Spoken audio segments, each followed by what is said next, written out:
Vous pensiez peut-être que le mode histoire de Splatoon était trop simple pour vous. Pourtant, il regorge de mystères dont je suis sûr que vous n'avez pas idée.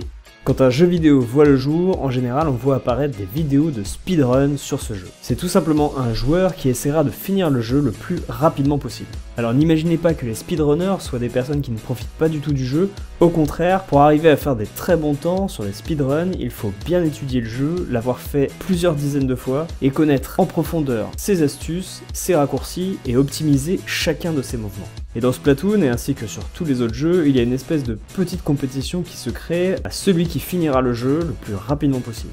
Et effectivement, il y a une communauté de joueurs de Splatoon qui essayent sans relâche de battre des records de vitesse dans le mode histoire. À l'heure où je tourne cette vidéo, le record du monde est détenu par un américain du nom de Movefish Get Out The Way, qui a fini le mode histoire en 51 minutes et 19 secondes.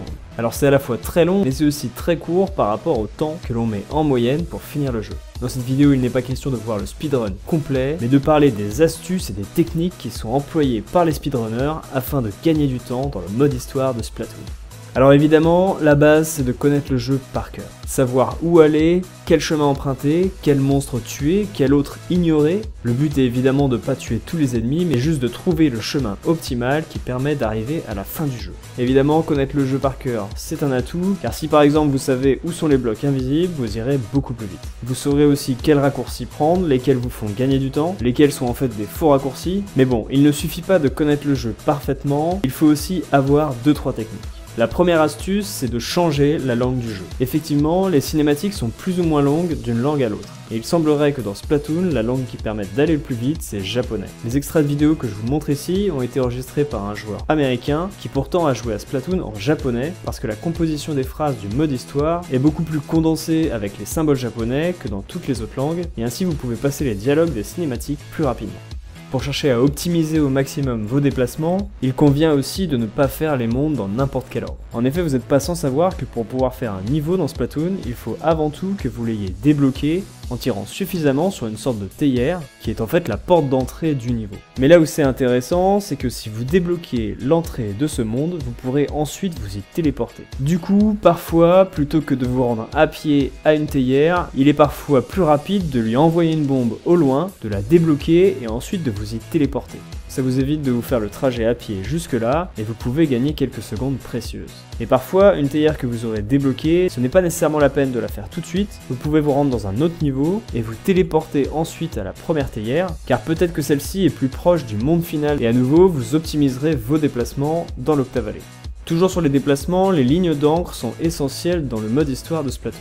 On doit d'abord l'activer et puis ensuite on peut l'utiliser comme bon nous semble. Cela dit, à nouveau, pas besoin d'être juste à côté d'une ligne d'encre pour l'activer, vous pouvez le faire à distance avec des bombes, ça vous permet par exemple de prendre quelques raccourcis, et également pas besoin de prendre la ligne d'encre au début, aller au plus court, et parfois un bon saut dans le vide est plus rapide que de faire un détour. Évidemment, il est essentiel de bien utiliser les armes qui vous sont à disposition. Votre liquidateur évidemment, mais aussi vos bombes splash, vos trackers et vos bombes ballons. Les bombes splash vous permettent notamment de déverrouiller des théières qui sont trop loin de vous, ou même de tuer des octalings ou des ennemis juste au moment de leur spawn. Les bombes ballons, qui sont très rapides à lancer, permettent de déclencher des ventilateurs très rapidement, de faire exploser la bulle du poisson-charge instantanément, ainsi que de faire grossir en un temps record les éponges, à nouveau pour vous faire gagner de précieuses secondes. Et les trackers, c'est peut-être même plus la peine de le préciser, ça permet de vous faire avancer en ligne droite. Le tout évidemment, c'est de bien les lancer afin de leur faire prendre la trajectoire optimale pour aller droit à l'essentiel. Évidemment, pour les armes secondaires comme ça, il faut que vous ayez avant tout récupéré quand même quelques œufs de poisson sur les maps précédentes afin de pouvoir les débloquer. Il ne faut donc pas totalement ignorer ces œufs en chemin. Mais les armes secondaires ne font pas tout. On a effectivement accès à certaines armes spéciales dans le jeu, et notamment aux lance-tornades et aux boucliers.